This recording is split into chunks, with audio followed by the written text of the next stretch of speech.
तो आज हम क्लास 9th का फिजिक्स का टॉपिक नंबर 2 स्टार्ट कर रहे हैं। Okay, class 9th, force and laws of motion. हाँ, इसमें प्रेशर आपको साथ में मिलेगा। Okay, force and pressure, pressure इसमें रहेगा, थ्रस्ट भी आपको इसमें मिलेगा, बट चैप्टर का नाम जो ऑथेंटिकली हमारी बुक में है, I think force and laws of motion, ये दिया हुआ है। ठीक है बच्चों, चलिए तो स्टार्ट करते हैं। सबसे पहला क्वेश्चन लिखिए, what is force? What is force? Force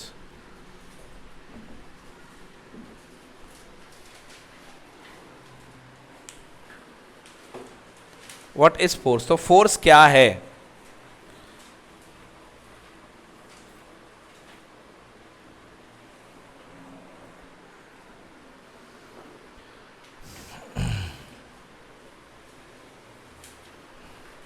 तो अगर मैं आपको सिंपल डेफिनेशन में बताऊं कि फोर्स क्या है, so how can you define a force? A force is an agent, is an agent. एक फोर्स एक एजेंट है। एजेंट मतलब एक ताकत है, एक बाहर से आई हुई कोई चीज है।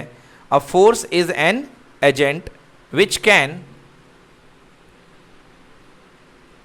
change the state of a body. A force is an agent.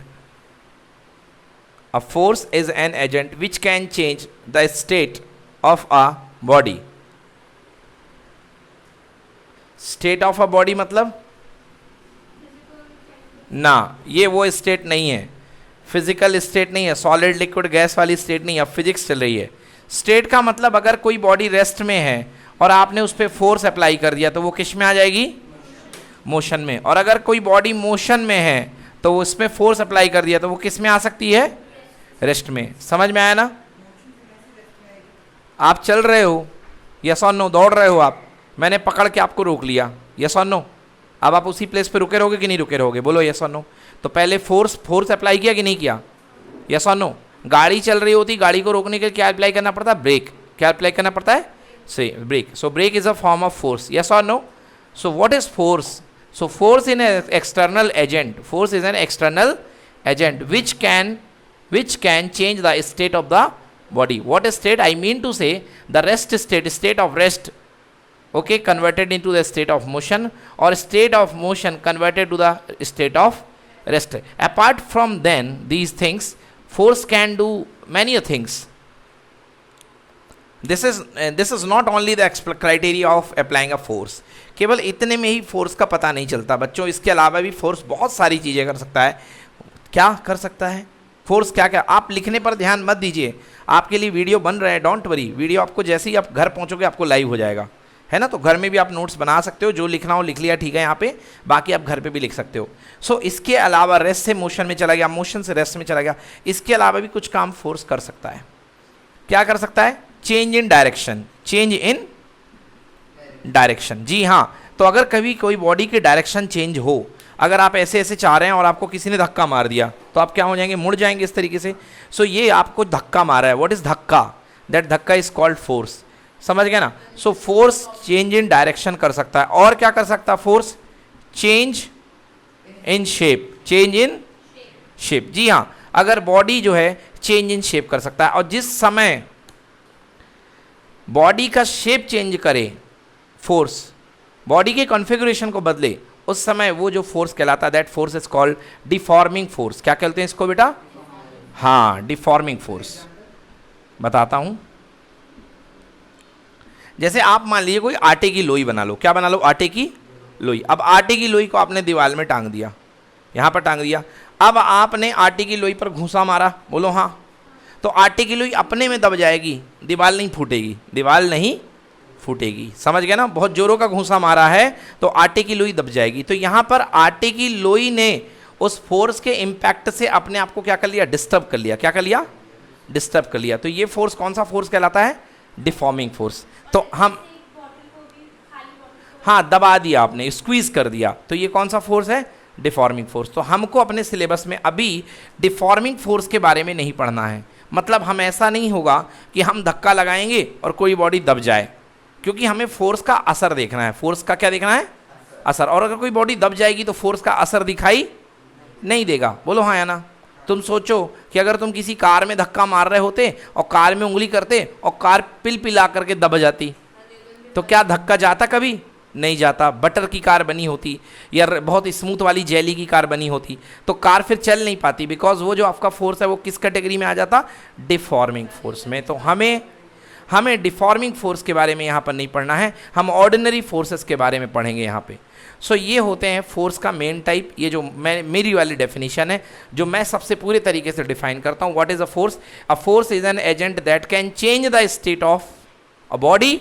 State of body means motion into the rest, rest into the motion. Okay, आ गया समझ में? अब आइए पढ़ते हैं बुक वाली डेफिनेशन। हाँ भाई शुभ, बुक वाली डेफिनेशन पढ़िए। अ पुश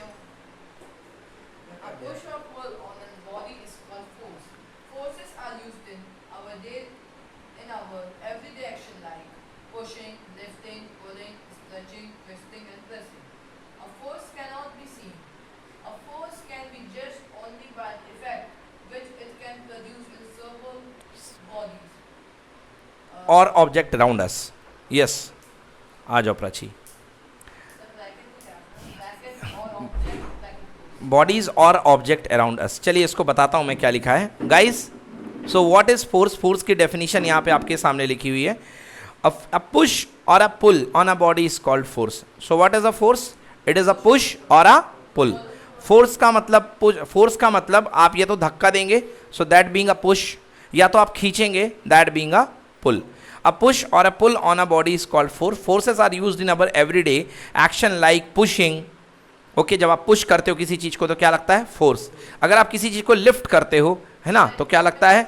लिफ्ट करने के लिए क्या लगता है आपके पास में? यस, जो आपका मन करे। ये बिल्कुल करेक्ट, डेफिनेट, बिल्कुल पानी के जैसे साफ। मतलब इसमें सब कुछ क्लियर है, समझ गए ना? एक्सपीरियंस वाली डेफिनेशन। आप चाहो तो वो भी लिख सकते हो, नो प्रॉब्लम। मार्क्स दोनों में फुल मिलेंगे आपको। तो force in our day-to-day life, we using the action like pushing, lifting, pulling, stretching, twisting and pressing. All such examples are example of force. Okay, a force cannot be seen. Yes, can we see the forces? Yes or no? No, only we can realize the effect of forces. क्या कर सकते हैं? effect of forces. मैं आपको घूंसा मारूंगा, आपको घूंसा के अंदर लगने वाला फोर्स नहीं दिखाई देगा, मगर घूंसे के बाद आपको पता चलेगा उई बड़ी जोर का दर्द हुआ है। That is a effect of force, that is a effect of force. So you can realize the effect of force. A force can be judged only by the effect which it can produces in several bodies. उन bodies में जो effect होता है उसकी मदद से आपको force का पता लगता है। चलिए देखिए, तो ये कुछ डायग्राम दिए हुए हैं। यस, इन डायग्राम को रियलाइज कीजिए। इनमें देखिए एक बंदा एक तरफ पुल कर रहा है, दूसरी तरफ क्या कर रहा है? पुश कर रहा है पहले डायग्राम में। और दूसरे डायग्राम में ये बंदा क्या कर रहा है? इसको पुश कर रहा है। क्या कर रहा है? पुश कर रहा है। तीसरे डायग्राम में देखिए ये बंदा इसको क्या कर रहा है? पुल कर रहा है, बड़े वाले कार्ड को पुल कर रहा है। Yes yes. नाउ मैंने आपको शुरुआती क्लास में बताया था, as you are student of physics, तो अगर आप किसी को घूंसा मारते हैं तो घूंसा मारने के साथ साथ आपको उसको दो बातें बतानी चाहिए, क्योंकि घूंसे में दो चीज़ें, जैसे एग्जाम्पल के लिए मैं बोलूँगा कहाँ जा रहे हो, कहाँ जा रहे हो, तो ये कहाँ में आपको दो चीज़ें मुझे बतानी पड़ेगी as you are student of physics. Yes exactly Shubh. Magnitude and direction, कहाँ जा रहे हो तो आप मुझे बताना पड़ेगा कितनी दूर जा रहे हो। फर्स्ट थिंग, कितनी दूर means like you have travelled 5 kilometre और 6 किलोमीटर और 7 kilometre. This is a mathematical data, this is a mathematical data. This data in mathematics called magnitude. क्या बोलते हैं इसको? मैग्नीट्यूड। कहाँ जा रहे हो ये बताया आपने। एंड इसके बाद दूसरी बात होती है कि किस तरफ जा रहे हो, तो मतलब ड्यू ईस्ट जा रहे हो, ड्यू वेस्ट जा रहे हो, मतलब आप कहाँ जा रहे हो का मतलब मुझे दो चीज़ें बतानी पड़ेगी। एक कितना दूर जा रहे हो, दूसरा किस डायरेक्शन में जा रहे हो। उसी तरीके से फोर्स भी दो चीज़ें रिक्वायरमेंट करता है। जैसे आपने कहा मैं तुझे एक जोर का मारूंगा, बहुत जोर का, ये इसमें तो आपने कुछ बताया ही नहीं। अरे जोर का मारोगे तो पहले बताओ कि कितने जोर का मारोगे, how much Newton, how much Newton, and किस डायरेक्शन में मारोगे। तो आप अगली बार से बोलो कि मैं तुम्हारी नाक पर 6 न्यूटन का फोर्स लगाऊंगा ड्यू टू ईस्टवर्ड। ड्यू किस तरफ? ईस्ट डायरेक्शन में। हाँ ठीक है। हाँ तो वो जो भी एंगल लगाना है ड्यू अपवर्ड, अपवर्ड मतलब ईस्ट से 90 डिग्री पर, ईस्ट से 90 डिग्री पर। तो आपको दो चीजें बतानी पड़ेंगी। तो बताओ बच्चों मेरे, फोर्स कैसी क्वांटिटी हुई, स्केलर या vector? Vector. Because to explain this, to give the complete explanation of force we require two things, one is magnitude and second is direction. Magnitude बोले तो mathematical number, mathematical 6 newton, 7 newton, 10 newton, 15 newton, that mathematical number that represent the quantity, the amount of your force is called magnitude. Okay, and second thing is the direction, where you want to apply your force, that is called direction. So two things you are required to explain a force, that's why it's a vector quantity. Now talking about the unit of force, talking about unit of force, yes, SI unit is Newton. SI unit is Newton. When you talking about the unit, give the complete name of the unit. Okay, sir, SI unit is Newton. SI unit is Newton. Now what do we mean by SI? SI is the standard units. Yes, standard of international units है. Okay, तो standard international unit चल रही है आज के time में वो क्या है? न्यूटन है। इसके पहले जो ब्रिटिश सिस्टम चला करती थी, जो फ्रेंच सिस्टम चलता था, उसका नाम था CGS। क्या नाम था? जो फ्रांस का सिस्टम चला करता था, इसके SI के भी पहले दो सिस्टम चला करते थे। पहले दो सिस्टम पर चला करते थे SI के पहले, एक CGS और एक FPS। एक CGS और एक CGS किसने दिया था? फ्रांस वालों ने। किसने दिया था? फ्रांस वालों ने। और FPS किसने दिया था? अंग्रेजों ने, ब्रिटेन वालों ने।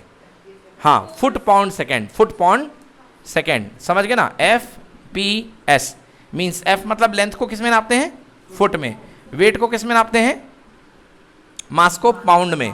और टाइम को किस में? सेकेंड में। आई बात समझ में ना? तो ये भी बंद हो गया। देन उसके बाद कौन सा? CGS। C मतलब सेंटीमीटर, G मतलब ग्राम, S का मतलब सेकेंड, ये भी बंद हो गया। अब आपके टाइम में केवल क्या चल रहा है? SI। तो SI यूनिट क्या होती है? Newton. So force has both magnitude and direction, it is making it a vector quantity, it is measured in the SI unit newton and represented by the symbol capital F। Yes बेटा, CGS unit dyne, good question. CGS unit dyne note कर लीजिए, force की CGS unit dine होती है। FPS निकालनी पड़ेगी इसकी, FPS से अभी छोड़ दो, बाद में निकाल देंगे कभी, है ना? अभी कोई काम की नहीं है, CGS काम में आएगी थोड़ी बहुत। CGS यूनिट फोर्स की होती है डाइन, DYNE, डाइन। बताता हूँ बच्चों, 1 मीटर में कितने सेंटीमीटर होते हैं? 100 सेंटीमीटर। ऐसे ही 1 न्यूटन SI यूनिट है, उसमें कितने डाइन होंगे? 1 लाख डाइन। कितने लाइन? 1 लाख डाइन, मतलब 10 to the power 5 dine.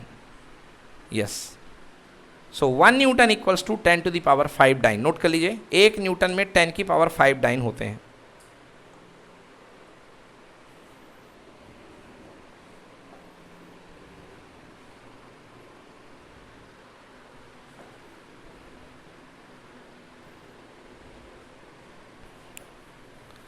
Done? Okay guys, now come to the screen, come to the notes screen, and see there are so many good images are there. In the below shown images we can see how forces are being applied in our everyday life. Yes, in the first scene there is a boy that carrying a trolley moves along the direction. Okay, so what nature of force is applying here? Push or pull? Push. That is a push. Okay, now one question is here, what is better, to push the trolley or to pull the trolley? पुल करना कि push करना? Push करना कि पुल करना? आप अगर कभी railway station में एक ट्रॉली को लेके जा रहे हैं तो आप क्या पसंद करेंगे? उसको आगे से धक्का देना या पीछे से खींचना? हाँ, सोचो। ट्रॉली बैग होता है ना, उसको आप आगे से धक्का देना पसंद करते हैं या पीछे से पसंद करते हैं? पुल करना। क्या होता है? पुल करना। तो फिजिक्स का एक बहुत इंपॉर्टेंट कंसेप्ट है, pull is better than push. Pull is better than push. Question भी आएगा, क्लास 11th का क्वेश्चन है, why pull is better than push.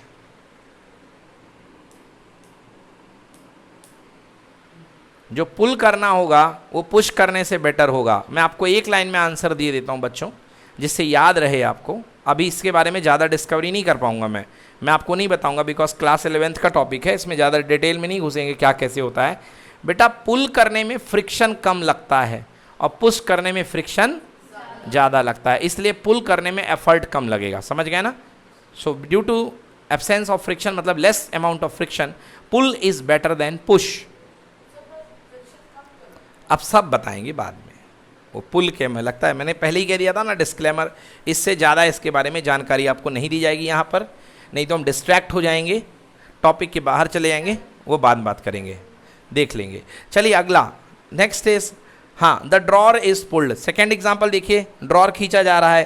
Third example में क्या कर रही है लड़की, ये बॉल को फॉरवर्ड हिट कर रही है ना, बॉल को फॉरवर्ड क्या कर रही है, हिट कर रही है। अब दोनों फोर्सेस जो आपको दिख रहे हैं, एक में मैं धक्का मार रहा हूँ टेबल को, हाँ या ना, एक में खींच रहा हूँ ड्रॉर को ऐसा, और एक में मैंने लेकर के स्टिक से खटाक मार दिया। दोनों फोर्सेस में आपको थोड़ा सा फर्क दिख रहा है, बताइए क्या फर्क है? नहीं, बिल्कुल नहीं, कोई एनर्जी की बात नहीं कहोगे। हाँ, नहीं नहीं नहीं, पीछे से हिट नहीं किया है, एक बार ही वो पहले बिना हिट करा था, बाद में बिना हिट करे। बुलेट क्या इफेक्ट है? नहीं, ये भी नहीं है। देखिए दोनों में डिफरेंस ये है, फोर्स का टाइप अलग है, देखना जरा, महसूस करना। ये दीवार है, फोर्स का अमाउंट लगना लगातार, कंटिन्यूअस, यस और नो, लग ही रहा है, मैं अपना फोर्स लगा ही रहा हूं, मतलब फोर्स कंटिन्यूअसली लग रहा था। क्या लग रहा था? फोर्स कंटिन्यूअसली लग रहा था, यस और नो।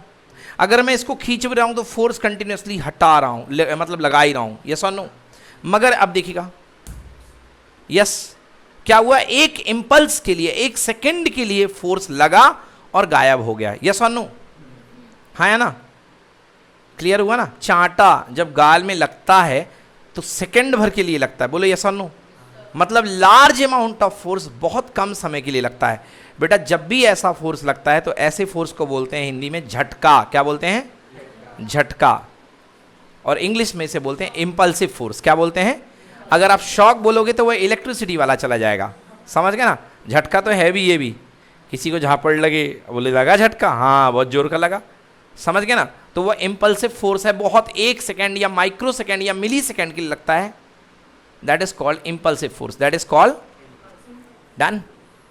सो ये इम्पल्सिव फोर्स है, मतलब that force is acting for very short time of period guys, so that force is called impulsive force. Okay, let's talking about the effect of forces.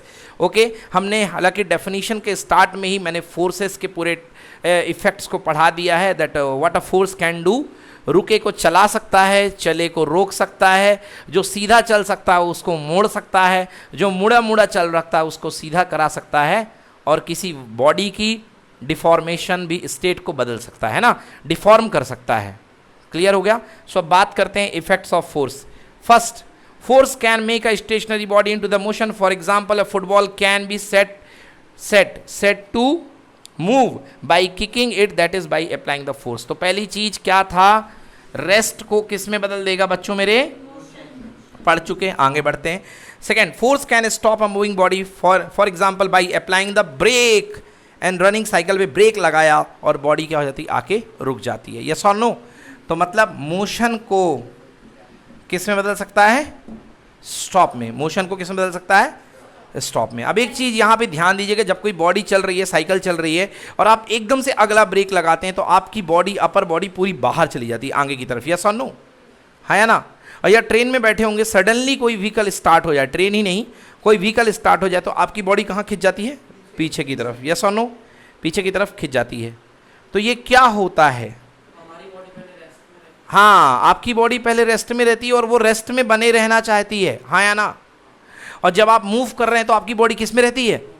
और वो motion में बने रहना चाहती है, यस और no. It means if a body is in rest, it need to continue its rest.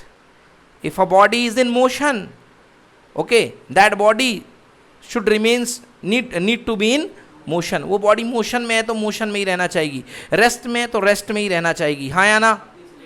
अपनी state नहीं चेंज करना चाहती है। मतलब क्या है? बॉडी आलसी है। बॉडी क्या है? आलसी। इंग्लिश में बोलते हैं इनर्ट। इंग्लिश में क्या बोलते हैं? Inert. And this law is called law of inertia. This law is called law of inertia. आई बात समझ में? कोई दिक्कत? अगर मैं यहां पर एक गिलास ले लूं, ठीक ना। यदि यहाँ पर जो है, अब यहाँ पर ये, अब मैं इसको इतना जल्दी तो हाथ में नहीं खींच पाऊंगा क्योंकि मैं इतना पावरफुल नहीं हूँ।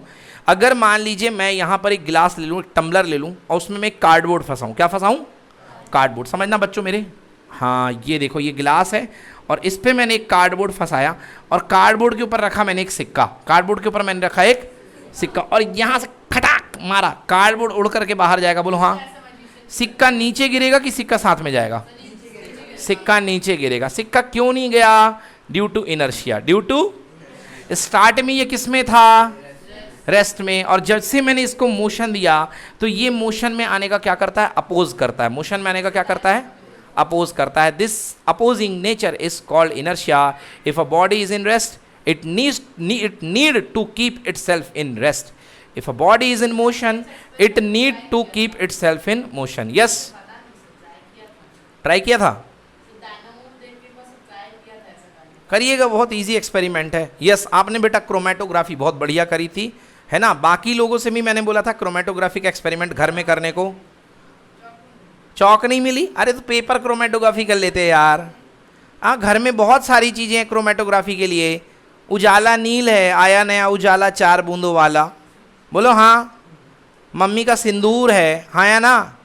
सिंदूर को घोल के थोड़ा लगा देते। घर में काली इंक है, कुछ भी है यार, इतनी सारी चीज़ें हैं क्रोमेटोग्राफी करने के लिए, कर लेते हैं ना। चलो ठीक है। चलो, किसी के पास 2 चुंबक हों अगर बड़े बड़े तो ले आना भाई, एक दिन दिखाएंगे क्लास में एक्सपेरिमेंट करके। मेरे को 2 मैग्नेट चाहिए, मैग्नेट है ना, मोटे वाले।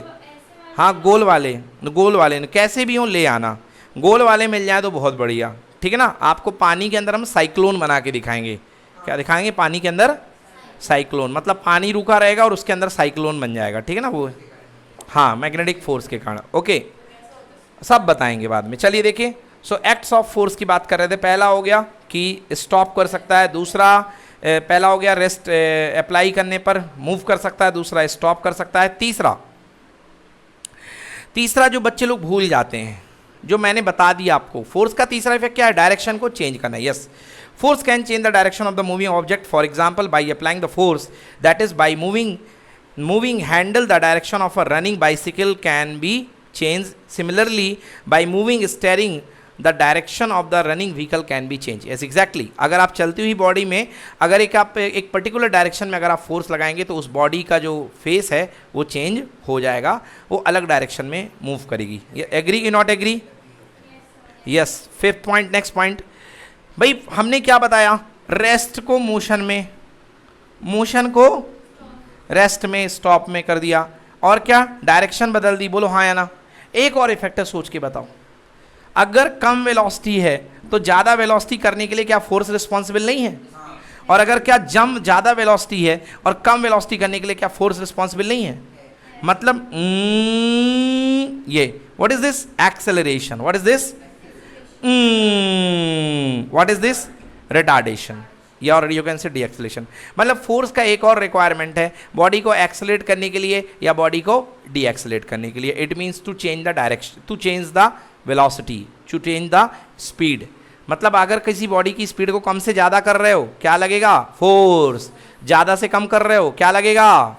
फोर्स लगेगा। Yes, so force can change the speed of the moving body. By accelerating, the speed of a running vehicle can be increased, और by applying the brakes, the speed of the running vehicle can be decrease. बच्चों मुझे बताइए, यहाँ तक जो मैंने पढ़ाया इसमें कोई डाउट है क्या? चलिए अगला क्वेश्चन। हाँ भाई, लास्ट जो इफेक्ट है जो मैंने बताया था, जो हमारे किसी काम का नहीं है, मतलब डिफॉर्मिंग फोर्स। मतलब कौन सा फोर्स?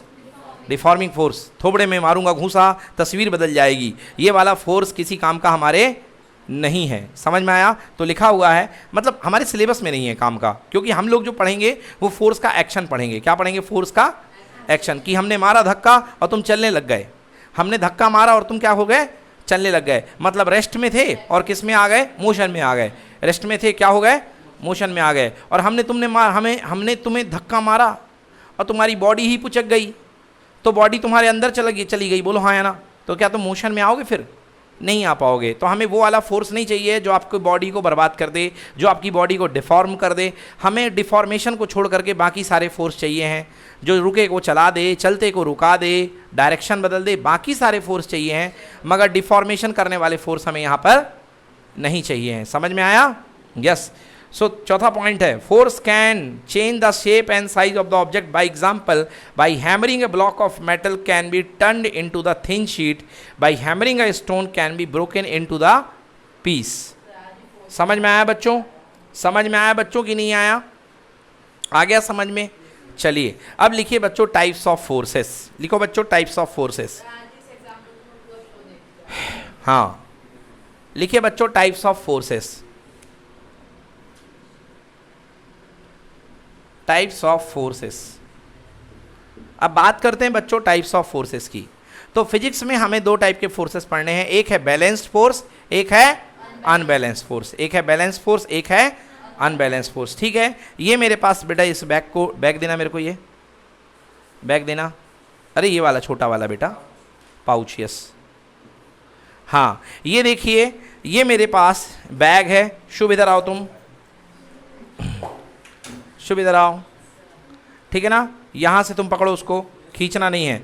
अब देखिए उठाओ सामने। हाँ अब देखिए मैंने इसको 2 न्यूटन से लगा रखा है और इसने भी इस पर कितना न्यूटन लगा रखा है? 2 न्यूटन फॉर एग्जाम्पल।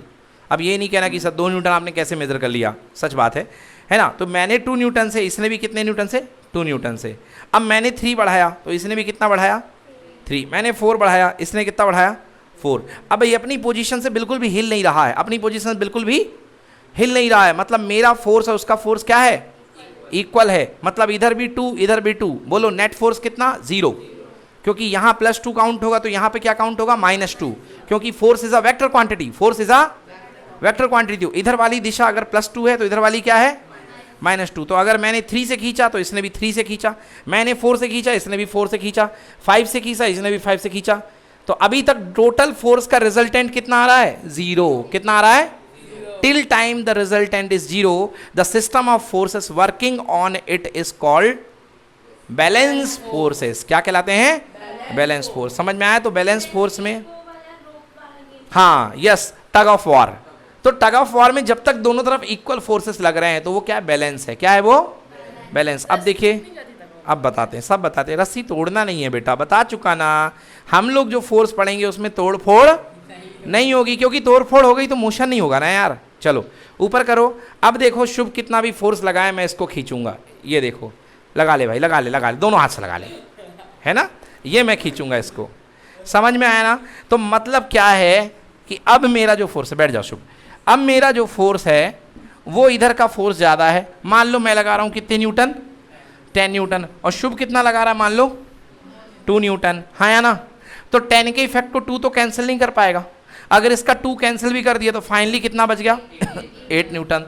तो अब ये कैसा फोर्स है? Unbalance force. कैसा फोर्स है? आई बात समझ में ना? हाँ बेटा बोलो। न्यूटन को मेजर कैसे करते हैं? हाँ बता देंगे।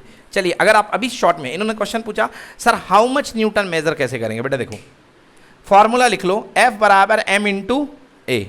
बोलो हाँ। मास पता है बॉडी का? पाउच का मास पता है? जिस दुकान से लेके आई होगी वहाँ लिखा होगा, हाँ या ना?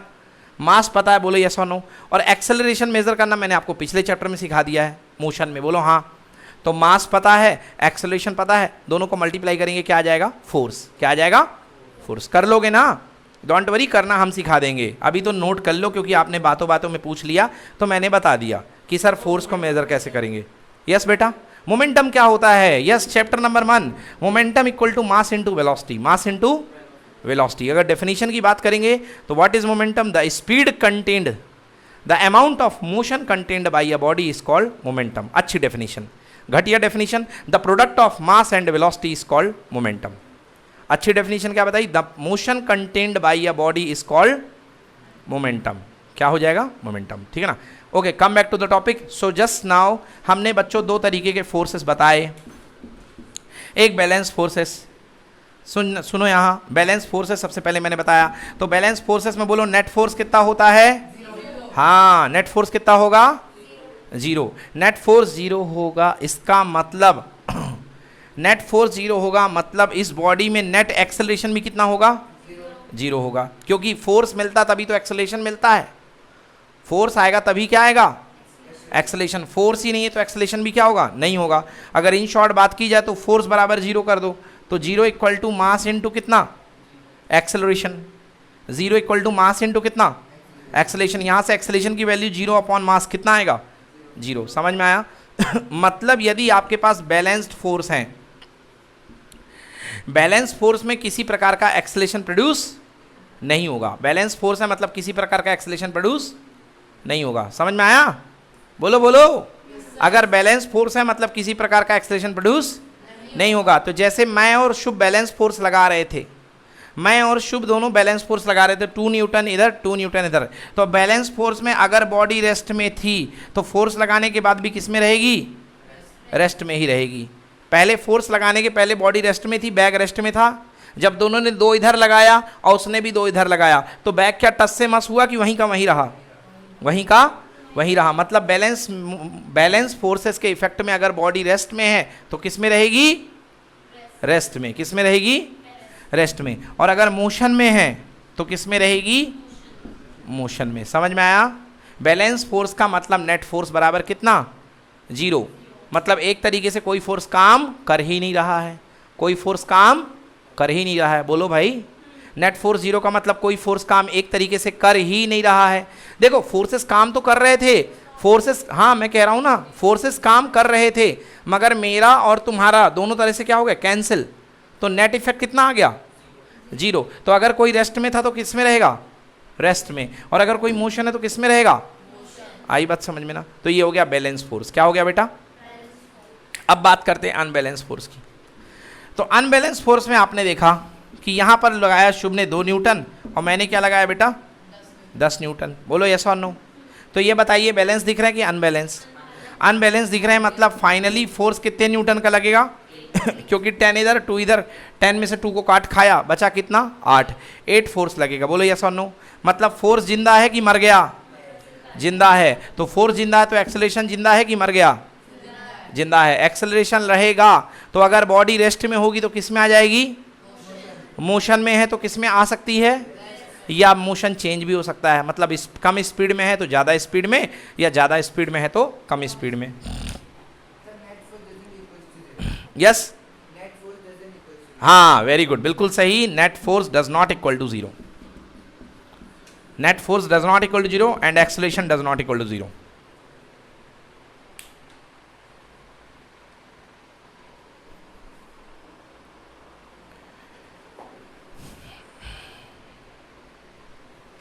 Okay guys, so come to the definition of balance forces. Okay, check your PDF पे आइए फटाफट।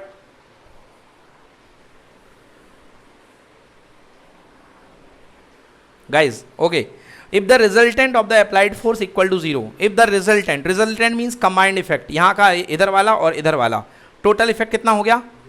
Zero. if the resultant of the applied force is equal to zero, this time it is called balance forces. Balance forces do not cause any change in state of an object. मैंने बताया, बड़े प्यार से बताया कि अगर body rest में है तो किस में रहेगी और मोशन में है तो किस में रहेगी। मतलब इसमें किसी प्रकार की स्टेट चेंज नहीं होगी। किस में? बैलेंस फोर्स में कि अनबैलेंस फोर्स में? बैलेंस फोर्स में। याद रखना ऑब्जेक्टिव आएगा, बैलेंस फोर्स अप्लाई करने पर रेस्ट किस में चेंज हो जाएगा? ऑप्शन, रेस्ट में, मोशन में, direction change, none of these. बोलो किस में चेंज हो जाएगा? रेस्ट में। क्योंकि बैलेंस फोर्स मतलब net force equal to zero, और net force equal to zero मतलब कुछ नहीं लगाया तो कुछ नहीं लगाया, तो रेस्ट है तो रेस्ट में रहेगा, मोशन है तो मोशन में रहेगा। यस आ जाओ देख लेते हैं। ये कोई बॉडी है, बोलो हाँ। ये कोई बॉडी जा रही थी, डुक डुक डुक डुक डुक डुक डुक डुक डुक डुक डुक डुक, हाँ मोशन में थी। स्पीड कितनी थी? 2 मीटर पर सेकेंड। कितनी थी? 2 मीटर पर सेकेंड। अब उसी मोशन के दौरान इस पर 2 फोर्स लग गए। यहाँ से भी कोई खींचने लगा 2 न्यूटन से, और यहाँ से भी कोई खींचने लगा 2 न्यूटन से। बोलो हाँ। तो ये 2 न्यूटन आपस को क्या कर देंगे? कैंसिल कर देंगे। 4 क्यों करेंगे बेटा? डायरेक्शन सेम नहीं है, अलग अलग है। तो यहाँ भी इसे, यहाँ इधर है आगे फॉरवर्ड है, यहाँ क्या है बैकवर्ड। तो 2 से 2 क्या हो गया? बॉडी की मोशन में क्या कोई इम्पैक्ट आएगा? बॉडी पहले भी वैसे चल रही थी, अभी भी वैसी चलती रहेगी। वैक्यूम में आप अप्लाई कर सकते हो। यदि फोर्स आप आगे पीछे लगा दें तो बॉडी बनी रहेगी, और बाकी अपन फिजिक्स में अप्लाई करेंगे, वैक्यूम की छोड़ दो।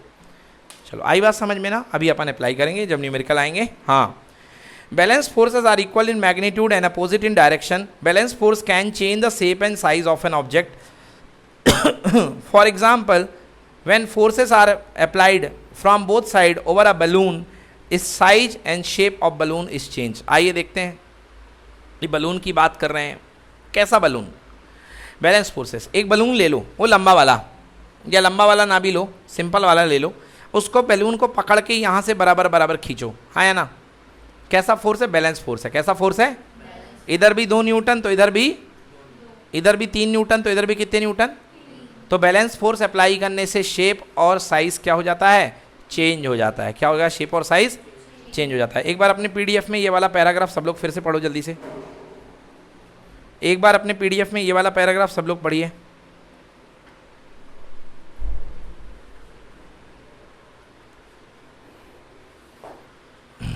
प्राची, युवराज को बुला थोड़ा।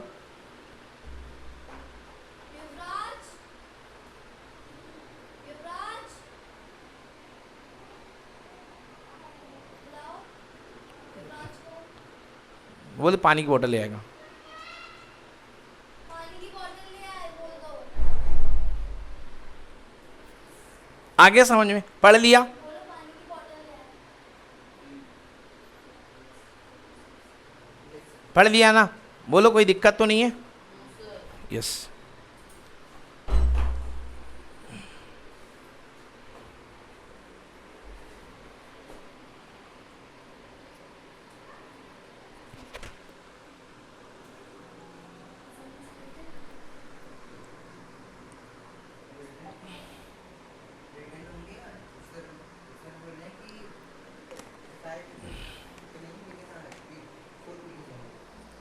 हाँ जी बच्चों, अब बात करते हैं अनबैलेंस फोर्सेस की। किसकी बात करते हैं? वैसे मैंने बता दिया, बैलेंस का मतलब नेट इफेक्ट इक्वल टू कितना? 0। अनबैलेंस का मतलब नेट इफेक्ट 0 नहीं होगा। आइदर ये वाला फोर्स बड़ा होगा या ये वाला। अगर इधर वाला फोर्स बड़ा हुआ तो मोशन इस तरफ हो जाएगी, अगर इधर वाला फोर्स बड़ा हुआ तो मोशन इस तरफ हो जाएगी। आई बात समझ में ना? तो अनबैलेंस फोर्सेस के बारे में पढ़ते हैं। आइए देखते हैं शीट में क्या लिखा है। Unbalance forces, if the resultant of the applied forces are greater than 0। पिछले बार क्या था? रिजल्टेंट इक्वल टू 0 आया था। इस बार फोर्सेस का रिजल्टेंट 0 के इक्वल नहीं है, तो नेचुरली 0 से बड़ा है ना? या आप सीधे ये लिख दें, मैं कहूँगा ग्रेटर देन 0 ना लिखें, आप तो लिखें if the resultant of the forces not equal to 0। अगर रिजल्टेंट फोर्सेस का 0 के इक्वल नहीं है, रिजल्टेंट मतलब कंबाइंड इफेक्ट, रिजल्टेंट मतलब कंबाइंड इफेक्ट, इसका और इसका लड़ने मरने के बाद जो बचा, जैसे यहाँ पर लड़ने मरने के बाद 10 और 2 का लड़ने मरने के बाद क्या बचा? 8। तो 8 क्या 0 के इक्वल है? नहीं है। तो अगर रिजल्टेंट फोर्सेस 0 के इक्वल नहीं है तो यहाँ पर अनबैलेंस फोर्स आएगा। An object in rest can be moved because of applying balance लिखा बच्चों, उसको अनबैलेंस कर लो। अगर कोई ऑब्जेक्ट रेस्ट में है तो वो किस में हो जाएगा? मूव में हो जाएगा। तो बच्चों ये तक तो आप जान चुके होंगे कि सर अब अनबैलेंस फोर्सेस है, मतलब बैलेंस फोर्सेस था तो पहले नेट फोर्स कितना था? 0 था। अब अनबैलेंस है, मतलब नेट फोर्स 0 के इक्वल नहीं है, मतलब फोर्स लगेगा तो कोई रेस्ट में होगा तो क्या कर देगा? उसको मूव कर देगा, और अगर कोई मोशन में होगा तो उसको क्या कर देगा? रेस्ट में कर देगा। या हो सकता है कोई लेस वेलोसिटी में तो उसको क्या कर दे? मोर वेलोसिटी में, या कोई मोर वेलोसिटी में तो उसको क्या कर दे? लेस वेलोसिटी में। आई बात समझ में ना? मतलब एक्सेलरेट कर सकता है और डी एक्सेलरेट कर सकता है। चलिए सवाल शुरू करते हैं। माही, आपसे पहला सवाल, क्या अनबैलेंस फोर्सेस में फोर्सेस का नेट 0 होता है कि नॉन 0? एक्सेलरेशन 0 या नॉन 0? हाँ हाँ, नॉन 0। अनबैलेंस फोर्सेस क्या क्या कर सकते हैं? नहीं, शेप बिल्कुल नहीं, गलत बात। शेप की बात बिल्कुल नहीं होगी अनबैलेंस में, है ना? हाँ देखिए, पहली चीज बोलो। हाँ नहीं, शेप की बात जो है, change can shape the size of an object, मगर आप जो है शेप की बात एकदम लास्ट में डालिए ना, एकदम प्राइमरली उसको मेंशन मत करिए, है ना? अनबैलेंस फोर्स, जैसे यहाँ पर मैं फोर्स लगा रहा हूँ, ये कौन सा फोर्स है? अनबैलेंस ही तो है, क्योंकि इस ईंट पे मैंने एक तरफ से फोर्स लगाया ना। तो अगर यहाँ पे मुलायम हो फोर्स, तो कैसा भी हो उसका शेप और साइज चेंज कर सकता है, वो तो फोर्स का नेचर है। बट अनबैलेंस के मेन फैक्टर्स बताइए कि अनबैलेंस क्या क्या कर सकता है, बोलो। रेस्ट को मोशन में, दूसरा मोशन को रेस्ट में, और डायरेक्शन चेंज। और भी क्या कर सकता है? वेलोसिटी को इंक्रीज या वेलोसिटी को डिक्रीज, ये भी कर सकता है। समझ में आया? अनबैलेंस। तो देखिए, चाहिए देखते हैं। Unbalance forces can do the following. देखिए स्क्रीन पे, मूव आ स्टेशनरी ऑब्जेक्ट मतलब रुकी हुई बॉडी को चला सकता है। Increase the speed of a moving object मतलब कि किसी मूविंग ऑब्जेक्ट की स्पीड को बढ़ा सकता है। Decrease the speed of a moving object मतलब किसी चलती हुई बॉडी की स्पीड को घटा सकता है। चौथा, स्टॉप अ मूविंग ऑब्जेक्ट मतलब चलते हुए ऑब्जेक्ट को रोक सकता है। और पांचवा, change the shape and size of the object मतलब किसी भी ऑब्जेक्ट की शेप और साइज को चेंज कर सकता है, जो कि फोर्स का डिफॉर्मिंग इफेक्ट है। ये तो फोर्स कर ही सकता है। आइए अब कॉमन फोर्सेस की बात करते हैं कि हमारे एनवायरनमेंट में, हमारी दुनिया में कौन कौन से फोर्सेस लगते हैं, है ना। लिखिए कॉपी में, types of forces. Some common forces. Types of forces तो मैंने बता दिया बच्चों, बैलेंस और अनबैलेंस। अब लिखिए सम कॉमन फोर्सेस। हमारी दुनिया में जो जो फोर्सेस लगते हैं वो कॉमन फोर्सेस हैं, ठीक है। हाथ दे अपना। यस, ये देखिए मैंने इसको खींचा और ये गिरने लग गई, समझ गए ना। तो मैंने ये फोर्सेस अपने मसल्स के थ्रू लगाया, हाँ या ना। ये फोर्सेस मैंने कौन से थ्रू लगाया? मसल्स के थ्रू। तो इसको बोलते हैं मस्कुलर फोर्स। कौन सा फोर्स है? मस्कुलर फोर्स, ठीक है ना। पहला लिखिए बच्चों कॉपी में, मस्कुलर फोर्स।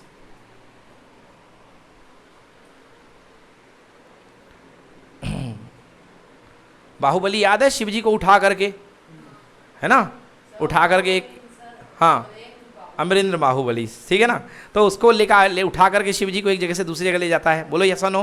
तो वो कौन सा फोर्स है? Muscular force. कौन सा फोर्स है? Muscular force. Yes, the force obtain, हाँ ये नहीं लिखना आपको, बस टाइप लिखना है। The force obtain by the working of human body muscle is called muscular force. Example, to lift a body, to lift a things, lifting object and doing exercise, doing exercise. All these forces we are using by helping the muscles are called muscular forces. Now second thing, कौन है जो चांद को मजबूर कर रहा है कि हमारी धरती माता के चक्कर लगाओ? धरती हाँ, धरती अपनी मदर है, मदर अर्थ, और चांद क्या है? मामा। चांद क्या है? मामा। मम्मी और मामा का रिश्ता भाई बहन का होता है, क्यों होता है? तो कौन है जो चांद को मजबूर करे है कि भाई साहब लगाओ चक्कर? कौन सा फोर्स है? Gravitational force. तो अर्थ का ग्रेविटेशनल फोर्स नोट कर लीजिए, फॉर्मूला होगा, अभी पढ़ेंगे gravitational force. Gravitational force F G for gravitation, formula याद कर लो, जी m1 m2 अपॉन r का स्क्वायर। ये लगता है बेटा फोर्स, ये फॉर्मूला नोट कर लीजिए, ये ग्रेविटेशनल फोर्स है, ठीक है बेटा। अब आप कहोगे m1 मतलब अर्थ का मास, m2 मतलब मामा का मास, मामा मतलब चांद का मास, मून का मास, है ना। हाँ, जी कहलाता है कांस्टेंट, इसका नाम है यूनिवर्सल ग्रेविटेशनल कांस्टेंट। क्या नाम है? Universal gravitational constant. ये पूरे ब्रह्मांड में समान होता है। एक कांस्टेंट है, बताएंगे, एक कांस्टेंट है, और इस आर दूरी, डिस्टेंस का square, radius, yes radius, distance का स्क्वायर। R2 कहाँ लिखा है? आर स्क्वायर मतलब डायमीटर नहीं होगा, आर का स्क्वायर, 2r का मतलब डायमीटर होता, 2r, आर स्क्वायर मतलब जितना दूर का प्लैनेट होता जाएगा उस पर फोर्स उतना कम होता जाएगा। समझ में आया? हाँ, देखा था आपने, प्लूटो छोड़ करके चला गया अपने सोलर सिस्टम को, है ना। हाँ, gravitational force, the force applied by the earth on A object in downward direction is called gravitational force. तो बच्चों जो अपनी अर्थ है वो हर एक चीज़ पर डाउनवर्ड, अंदर की तरफ फोर्स लगाती है, उसको बोलते हैं gravitational force. Next third, frictional force. कौन सा फोर्स है? Frictional force. हाँ, वैसे तो पूरा चैप्टर पढ़ेंगे फ्रिक्शन फोर्स के बारे में, तो तीसरी कैटेगरी का फोर्स है जो अपन को पढ़ना है, फ्रिक्शनल फोर्स। तो बच्चों मुझे बताओ फ्रिक्शनल फोर्स क्या होता है? जो हमेशा मोशन का अपोज करता है, जो हमेशा मोशन का अपोज करता है, जो हमें चलने नहीं देता, जो हमें चलने नहीं देता, या जिस फोर्स की वजह से आपकी चप्पलें घिस जाती हैं, है ना। आप जब चलते हो तो आपने देखा होगा आपकी चप्पलों में पीछे की तरफ क्रैक्स बनते जाते हैं, यस और नो। आप चलते आगे हो मगर डस्ट पार्टिकल के क्रैक्स कहाँ बनते हैं? पीछे की तरफ। कहाँ बनते हैं? पीछे की तरफ, क्योंकि ज़मीन के डस्ट पार्टिकल आपकी सरफेस पर फोर्स लगाते हैं, that force is called friction force. Friction force, कौन सा फोर्स? Frictional force. बताओ किस तरफ लगेगा, टुवर्ड्स द मोशन या opposite the motion? Opposite the motion. मगर सोचिए अगर क्या फ्रिक्शन ना होता तो हम चल पाते? कभी नहीं चल पाते। अगर फ्रिक्शन ना होता तो हम कभी चल नहीं पाते। समझ में आया ना? फिर हम स्लाइड करते, क्या करते? स्लाइड करते। फिर एक आदमी को वहाँ खड़ा होना पड़ता जा करके रोकने के लिए, समझ गए ना? अगर एकदम हाँ, और पता चला उसको भी धक्का लगता तो वो भी स्लाइड करना शुरू कर देता है ना। हाँ, so frictional force, the force which opposes the motion is called frictional force. It acts in the direction opposite to the velocity of the body. ये हमेशा बॉडी की अपोजिट मोशन करता है।